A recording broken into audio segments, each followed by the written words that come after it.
La Madonna del Pozzo di Capurso. Nel 1705, il sacerdote Don Domenico Tanzella di Capurso era gravemente malato, con una diagnosi medica di una malattia incurabile. In una notte imprecisata di quell'anno, la Madonna gli apparve, promettendogli la guarigione immediata se avesse bevuto l'acqua dall'antico pozzo noto come Santa Maria, e fatto voto di costruire una chiesa con annesso convento dei frati francescani. Con fiducia nelle parole della Madonna, Tanzella bevve l'acqua del pozzo indicato e guarì istantaneamente. Per verificare il miracolo, il prete decise di visitare il luogo l'ultima domenica di agosto dello stesso anno, il 30 agosto 1705. Don Domenico si recò con suo fratello e altri 2 amici a visitare il pozzo di Santa Maria, situato a circa mezzo miglio dal centro abitato, sulla destra della strada provinciale che porta a Noicattaro. Una volta giunti, scesero lungo una scala a pioli, dato che parte del pozzo era prosciugato. Durante la discesa, le candele che tenevano in mano caddero nell'acqua, ma continuarono a bruciare normalmente, nonostante fossero bagnate. Stimolati e intrigati dalla novità del miracolo, iniziano ad esplorare la parete del pozzo e notano, sulla superficie esposta a mezzogiorno, una splendida immagine della Madonna dallo stile bizantino, che li osserva con un sorriso. In modo miracoloso, l'immagine sacra si stacca dalla parete del pozzo, galleggia sull'acqua e, pochi istanti dopo, si presenta spontaneamente nelle braccia del sacerdote Tanzella. Mosso da profonda commozione, Tanzella si affretta a tornare in paese con il prezioso affresco e lo deposita temporaneamente nella sagrestia della chiesa che stava costruendo a sue spese in un suo terreno.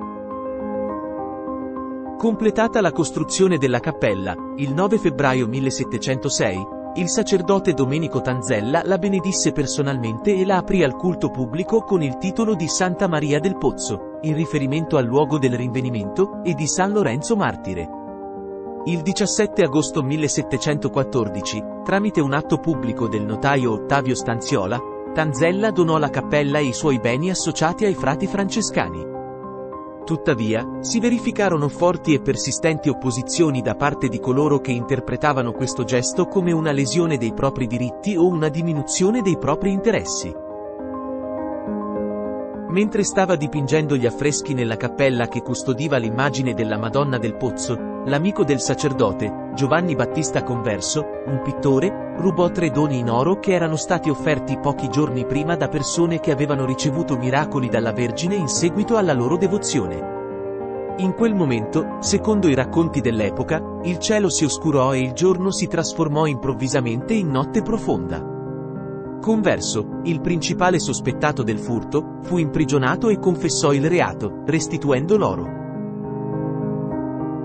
In quel momento, il cielo si rasserenò, i fulmini si dispersero e i tuoni cessarono come per incanto. Dopo essere stato scagionato, Converso cercò di incolpare Don Domenico Tanzella, ma senza successo. A quel punto, il sacerdote decise di affidare il culto della Vergine del Pozzo a un istituto religioso di stretta osservanza, scegliendo i francescani alcantarini.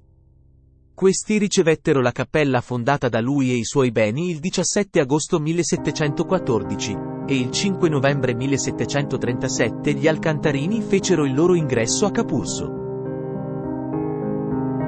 Nel luogo in cui si trova il pozzo, dove fu scoperta l'immagine sacra, è stata costruita una chiesa.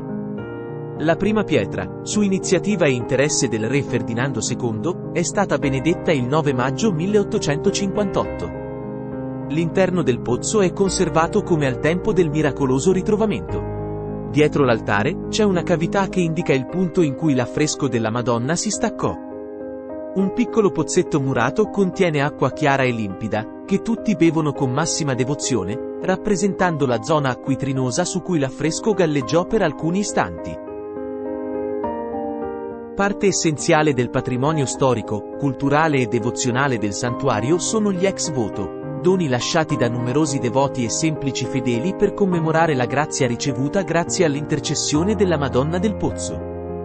Una sala è dedicata alla raccolta e all'esposizione di tutti gli ex voto, offerti dai pellegrini, fedeli e soprattutto da coloro che hanno sperimentato miracoli attraverso la Madonna del Pozzo. Questi oggetti testimoniano le grazie personali o indirette ricevute. Gli ex voto sono di svariati materiali, dalle prime tavole o tele dipinte ad olio, si passa a quelli su carta e cartoncino, originali disegni realizzati con stoffa, paillette, strass e tulle, fotografie sia in bianco e nero che a colori, e molti altri. Oltre a ciò, sono esposti abiti da ricevimento e da sposa antichi e moderni, riproduzioni anatomiche di parti del corpo, quelle su cui il devoto ha ottenuto guarigione, realizzate inizialmente con stampi in cera e oggi in argento e altri metalli preziosi. Anche protesi, ormai non più necessarie, sono donate a questo Museo della Devozione e del Ringraziamento, con la dedica: Vergine Maria, mi hai esaudito. Accetta questi oggetti come testimonianza del mio amore per te e della mia fede in Gesù Salvatore. La celebrazione in onore della Madonna del Pozzo si svolge l'ultima domenica di agosto, commemorando il ritrovamento dell'effigie della Madonna avvenuto proprio in quella data nel 1705. La festa è arricchita da luminarie, bande musicali, fuochi d'artificio e una fiera, che aggiungono un tocco festoso all'evento. Questa celebrazione è preceduta da un intero mese di preghiere e dalla solenne novena, che ha inizio nella metà di luglio presso la Basilica. Con la sua atmosfera vibrante e le tradizioni radicate, la festa attrae pellegrini da ogni parte d'Italia, rendendo l'evento non solo un momento di devozione, ma anche un'occasione di gioia e condivisione.